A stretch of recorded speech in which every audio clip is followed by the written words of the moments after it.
start it off. Okay, go ahead. Okay, if we could all give our attention to Shlomo. Thank you. Ladies and gentlemen, KLC ladies, good afternoon. Thank you for the opportunity to say it's Torah and to see all my wonderful friends out there. There's too many to enumerate, but I will mention a few. We have my friend Helen Meyer. Nice to see you again, as always. And of course, all my friends out there. Thank you for inviting me to say it's Torah. I would like to, in the few minutes we have over here, tie together this week's Parsha.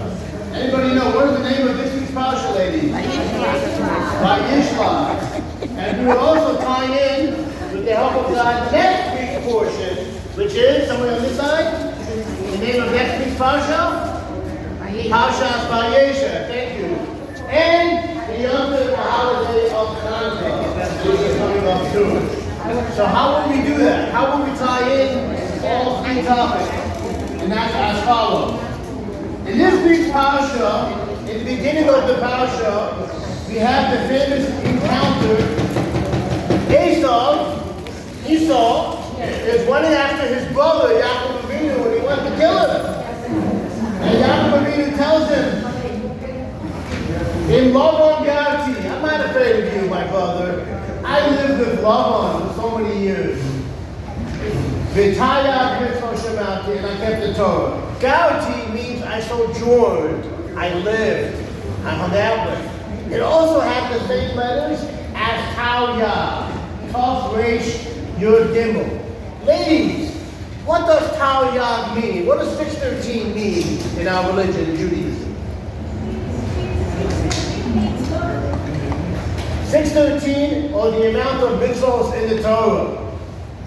There are 248 positive mitzvahs in the Torah. Sitting in a sukkah, putting on tefillin, having a mezuzah, and there are 365 negative commandments. Not doing work on the Sabbath, not eating on Yom Kippur. And Yaakov Avinu goes and he tells us, I kept all the mitzvahs, even when I lived with a terrible person like Laban, I'm not afraid of you.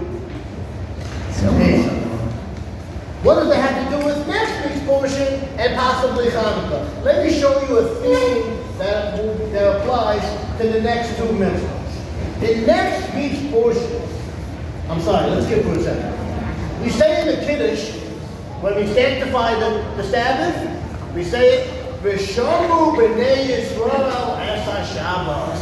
The Jewish people should watch the Shabbos. What does V'shamu mean, Mrs. Neely? To what? To keep the Shabbos, to safeguard the Shabbos. The Or Chaim, one of the classic commentators on the Chumash, right here, has 15 pshatim of what that means to guard the Sabbath, to watch the Shabbos. You're right, the Miami Rebbetzin Young Buds.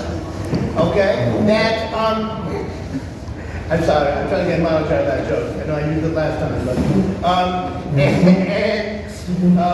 it means that. It also means to anticipate. Not only do we keep Shabbos, but we anticipate the Shabbos. We wait for it all week. I was invited yesterday. Somebody invited me to their house yesterday and sent me a text, will you come to my house Friday night for dinner? That's waiting for the Shabbos. We don't wait till Friday afternoon to invite people. You're busy with Shabbos the entire week. So, the source for the Or Chaim is next week's Parsha. Anybody know out there? Where do you have the concept of V'shamu, to anticipate, to look forward to in next week's portion? Not other than the beginning of the portion. I'm giving a little sneak peek to next week's portion. And that's as follows.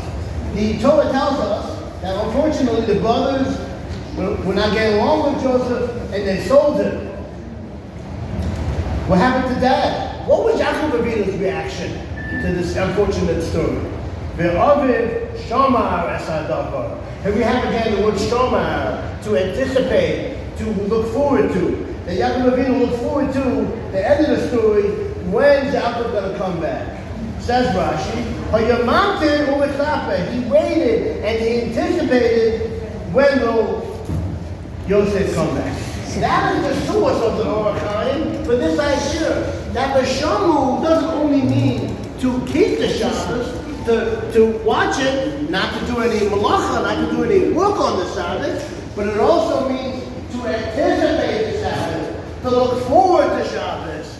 You start planning your menus, ladies. Today's only Wednesday. Am I going to make potato kugel on Shabbos? Are we going to have lakshan kugel? Who are we going to have over? And you miss the Shabbos the entire week. So you have next week's portion, and then you have this week's parsha. And when Yaakov tells his brother, and I kept the entire Torah. How did he keep the entire Torah? So the mitzvah to have to be a Kohen. You can only do the service in the temple to a high priest. Certain mitzvahs, you have to be a lady. You have to be a man and a woman. You can't do all that at the same time. So what do you mean that Jacob kept the entire Torah? He was only one person. The answer is, he anticipated the opportunity. The mitzvahs that he could do himself, he kept, he fulfilled. But the ones that he was not able to do himself, he anticipated and he looked forward to the opportunity when I can do it someday. And if I can't do it, I'll help somebody do it. I will end with the following idea, and that is, Baruch Hashem, soon, we're going to have the Yom of Chanuka. And Chanuka is the same idea. We know the story of Chanuka. We celebrate it for 8 days and nights. They had enough oil for one night. So really, there's an extra day of Hanukkah. Some say that one extra day is for the war. 7 days to celebrate the days, the miracle of the oil, and 1 day was for the war, the fact that they were actually victorious over the Greeks, and we live to continue living as Jews. But maybe you don't need to say that. Even the first night was the same idea. The Jewish people, we anticipate the opportunity to do mitzvahs. We look forward to do mitzvahs. And we don't say, it's too hard, I can't do it. No. Even the first night, they didn't say, what do we do? Because we don't have enough oil. No. They went ahead and they used 1/8, and they said, we're going to have bitachon. We're going to have faith in God. Everything's going to work out. So the first night, they lived 1/8. That itself is a miracle. The fact that there wasn't enough oil in there, and the stove lasted for the entire night, although it wasn't used as much as they should have, that's what we celebrate. So Baruch Hashem, I hope we worked out and tied together this week's portion, next week's portion, and the Yom Tov Chanuka. Again, the theme is, not only do we fulfill the Torah, do we do mitzvahs, but we do it in the highest form. We anticipate it, and we thank God for the opportunity to fulfill lots of mitzvahs. Thank you for having me come here today. I'm available for Bar Mitzvah.